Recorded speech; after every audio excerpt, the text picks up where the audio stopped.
Un viaje a Brobdingnag. Capítulo 1. Condenado por mi carácter a llevar una vida activa y sin reposo, 2 meses después de mi regreso, como ya adelanté, dejé mi país natal y me embarqué en las dunas el 20 de junio de 1702 a bordo del Adventure. El 2 de mayo, cerca de las Islas Molucas, el viento cesó y vino una calma absoluta.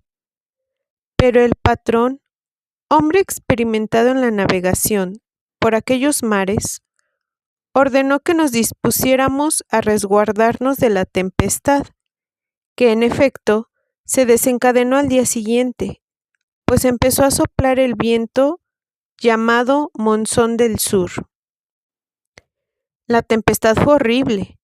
La mar se agitaba amenazadora. Se afirmaron los aparejos reales y reforzamos el servicio del timón.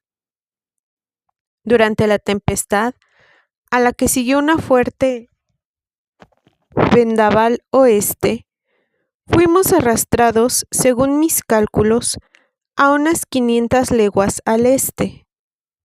De modo que el marinero más viejo de los que estaban a bordo no podía decir en qué parte del mundo nos hallábamos. Teníamos aún bastantes provisiones. Nuestro barco estaba sano de quilla y costados, y toda la tripulación gozaba de buena salud, pero sufríamos la más terrible escasez de agua. El 16 de junio de 1703, un grumete descubrió tierra desde el mastelero. Echamos el ancla a una legua de esta ensenada, y nuestro capitán mandó en una lancha a una docena de hombres bien armados con vasijas para agua, por si encontraban algo.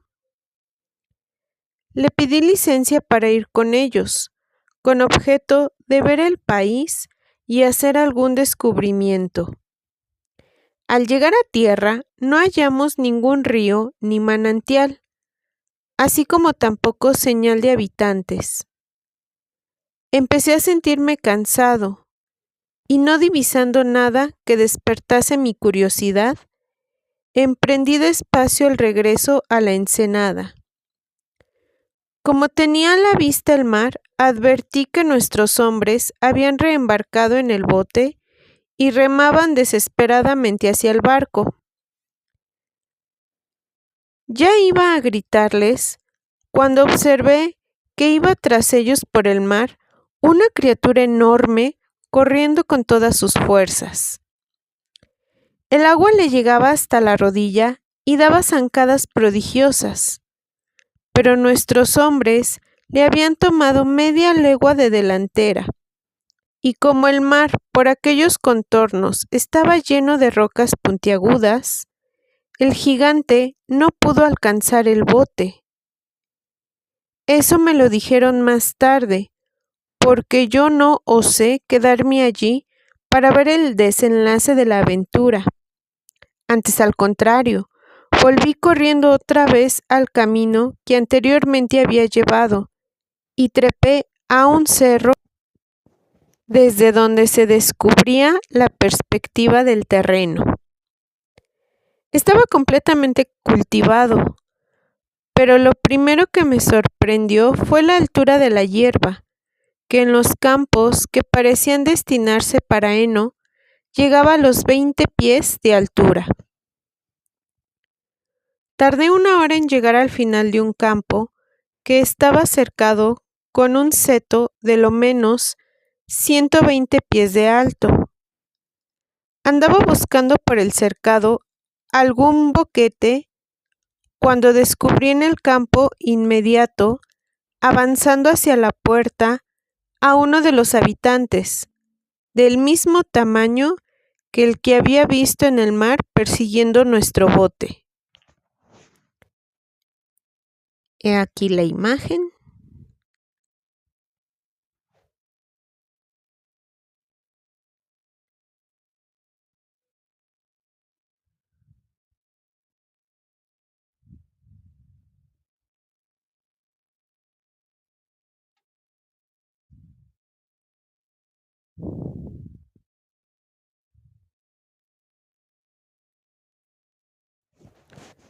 Parecía tan alto como un campanario y avanzaba de cada zancada unas 10 yardas, por lo que pude apreciar. Sobrecogido de terror y asombro, corrí a esconderme entre la mies. Después, 7 monstruos como él se le aproximaron llevando en las manos hoces, cada una del tamaño de 6 guadañas. Me las ingenié para avanzar hasta que llegué a una parte del campo en la que la lluvia y el viento habían doblado la mies. Aquí me fue imposible adelantar un paso, pues los tallos estaban de tal modo entretejidos que no podía escurrirme entre ellos, y las aristas de las espigas caídas eran tan fuertes y puntiagudas que a través de las ropas me herían las carnes. Lloré por mi viuda desolada y por mis hijos huérfanos de padre. Lamenté mi propia locura y terquedad al emprender un segundo viaje contra el consejo de todos mis amigos y parientes. Reflexionaba yo en la mortificación que para mí debía representar aparecer tan insignificante en esta nación como un simple liliputiense aparecía entre nosotros. Pero esta, pensaba, había de ser la última de mis desdichas. Amedrentado y confuso como estaba, no podía evitar hacerme estas reflexiones, cuando uno de los segadores, habiéndose acercado a 10 yardas del surco tras el que yo yacía, me hizo advertir que a otro paso que diera, me despachurraría con el pie o me dividiría en 2 pedazos con su hoz. Y por lo tanto, cuando estaba a punto de moverse, grité todo lo fuerte que el miedo podía hacerme gritar. Entonces, la criatura enorme se adelantó un poco, y mirando por debajo y alrededor de sí algún tiempo, me divisó por fin tendido en el suelo. Me observó un rato con la precaución de quien se propone echar mano a una sabandija peligrosa de tal modo que no pueda arañarle ni morderle, como yo he hecho tantas veces con las comadrejas en Inglaterra. Por último, se atrevió a alzarme, cogiéndome por la mitad del cuerpo con el índice y el pulgar, y me levantó a 3 yardas de los ojos para poder apreciar mi figura más detalladamente. Levantándose un faldón de la casaca, me soltó suavemente en él e inmediatamente empezó a correr conmigo en busca de su amo. El labrador al cual, según pude deducir, su servidor le había dado acerca de mí las explicaciones que había podido. Tomó una pajita del tamaño de un bastón aproximadamente y con ella me alzó los faldones, que le debían parecer una especie de vestidos que la naturaleza me hubiese dado. Me sopló los cabellos hacia los lados para verme mejor la cara. Luego me dejó suavemente en el suelo, y ellos se sentaron en círculo a mi alrededor para observarme mejor. Yo me quité el sombrero e hice al labrador una profunda inclinación. Caí de rodillas, y alzando al cielo las manos y los ojos, pronuncié varias palabras, todo lo fuerte que pude, y me saqué de la faltriquera una bolsa de oro que le ofrecí con toda humildad. Él se la acercó al ojo para ver lo que era, y luego la volvió varias veces con la punta de un alfiler que se había quitado de la solapa sin lograr nada con ello. Le hice entonces seña de que pusiera la mano en el suelo. Tomé la bolsa y después de abrirla deposité todo el oro en la palma. Le vi humedecerse la punta del dedo pequeño con la lengua y alzar una de las piezas más grandes y luego otra, pero aparentando ignorar lo que fuesen. Me hizo señas de que guardase de nuevo las monedas en la bolsa y ésta en la faltriquera, cosa que hice después de renovar repetidas veces mi ofrecimiento. Ya debía de estar el hacendado convencido de que yo era un ser racional. Me hablaba a menudo, pero el ruido de su voz me hacía daño en los oídos, aunque articulaba las palabras bastante bien. Le respondí lo más fuerte que pude en varios idiomas, y él frecuentemente inclinaba el oído hasta 2 yardas de mí, pero todo fue en vano. Mandó luego a los criados a su trabajo, y sacando su pañuelo del bolsillo, lo dobló y se lo tendió en la mano izquierda, que puso de plano en el suelo con la palma hacia arriba, al mismo tiempo que me hacía señas para que me subiese en ella, lo que pude hacer con facilidad porque no tenía más de 1 pie de grueso. Entendí que mi único camino era obedecer, y por miedo a caerme me tumbé sobre el pañuelo con cuyo sobrante él me envolvió hasta la cabeza para mayor seguridad, y de este modo me llevó a su casa. Una vez allí llamó a su mujer y me presentó a ella, la cual dio un grito y echó a correr como las mujeres en Inglaterra cuando ven un sapo o una araña. No obstante, cuando hubo visto mi comportamiento un rato y lo bien que obedecía a las señas que me hacía su marido, pronto se reconcilió conmigo y poco a poco fue prodigiándome los más solícitos cuidados. Formaban la familia el granjero y su mujer, 3 niños y una anciana abuela. Cuando estuvieron sentados, el granjero me puso a alguna distancia de él encima de la mesa, que levantaba 30 pies del suelo. Yo tenía un miedo atroz y me mantenía todo lo apartado que me era posible del borde por temor a caerme. La esposa picó un poco de carne, desmigajó luego algo de pan y me lo puso delante. Le hice una gran reverencia, saqué mi cuchillo y tenedor y empecé a comer, lo que les causó gran regocijo.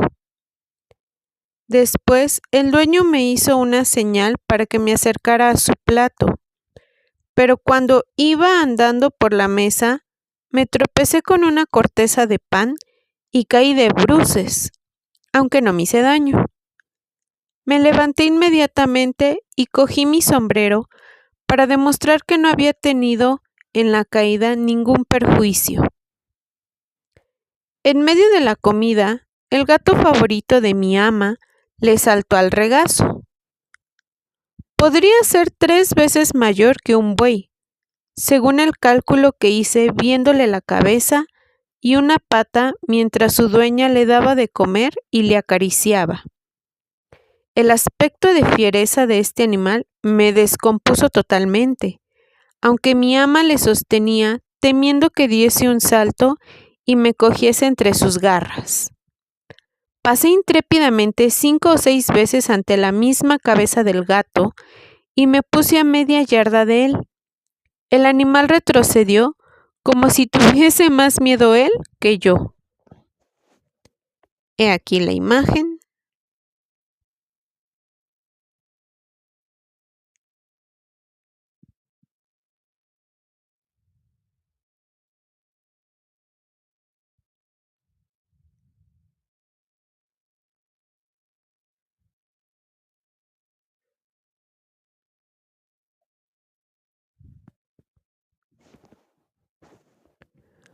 Los perros me importunaban aún menos. Entraron 3 o 4 en la habitación, como es corriente en las casas de labradores. había un mastín del tamaño de 4 elefantes y un galgo un poco más alto que el mastín, pero no tan corpulento. Cuando ya casi estaba terminada la comida, entró el ama de cría con un niño de 1 año en brazos, el cual me divisó inmediatamente y empezó a gritar para que me entregasen a él como juguete suyo. La madre, llena de amorosa indulgencia, me levantó y me presentó al niño, que enseguida me cogió por la mitad del cuerpo y se metió mi cabeza en la boca. Lancé un rugido tan fuerte que el bribonzuelo se asustó y me dejó caer, y me hubiera infaliblemente desnucado si la madre no hubiese puesto su delantal. Para callar al niño, el ama hizo uso de un sonajero que era una especie de tonel lleno de grandes piedras y sujeto con un cordón a la cintura del niño. Pero todo resultó inútil, así que se vio obligada a emplear el último recurso, dándole de mamar. Estaba yo muy cansado y con sueño, y dándose cuenta mi ama, me puso sobre su propio lecho y me cubrió con un pañuelo blanco y limpio, que era mayor y más vasto que la vela mayor de un buque de guerra. Mi ama se había ido a los quehaceres de la casa, dejándome encerrado. La cama levantaba 8 yardas del suelo. En tal situación treparon 2 ratas por la cortina y empezaron a correr por encima del lecho. Una de ellas llegó casi hasta mi misma cara, lo que me hizo levantar aterrorizado y sacar mi sable pequeño para defenderme. Estos horribles animales tuvieron el atrevimiento de atacarme por ambos lados, y uno de ellos llegó a echarme al cuello una de sus patas delanteras, pero tuve la buena fortuna de rajarle el vientre antes de que pudiera causarme daño. Cayó a mis pies, y la otra, al ver la suerte que había corrido su compañera, emprendió la huida. Después de esta hazaña, me puse a pasear lentamente por la cama para recobrar el aliento. Poco después entró mi ama en la habitación, y viéndome lleno de sangre, corrió hacia mí y me cogió en la mano. Llamó a la criada para que recogiese con unas tenazas la rata muerta y la tirase por la ventana. Después me puso sobre una mesa, donde yo le enseñé mi sable lleno de sangre, y limpiándolo con el revés de mi casaca, lo volví a envainar. Espero que el paciente lector sabrá perdonar que me detenga en detalles, pero todas las aventuras de este viaje dejaron toda honda impresión en mi ánimo y están de tal modo presentes en mi memoria que al trasladarlos al papel no omití una sola circunstancia interesante.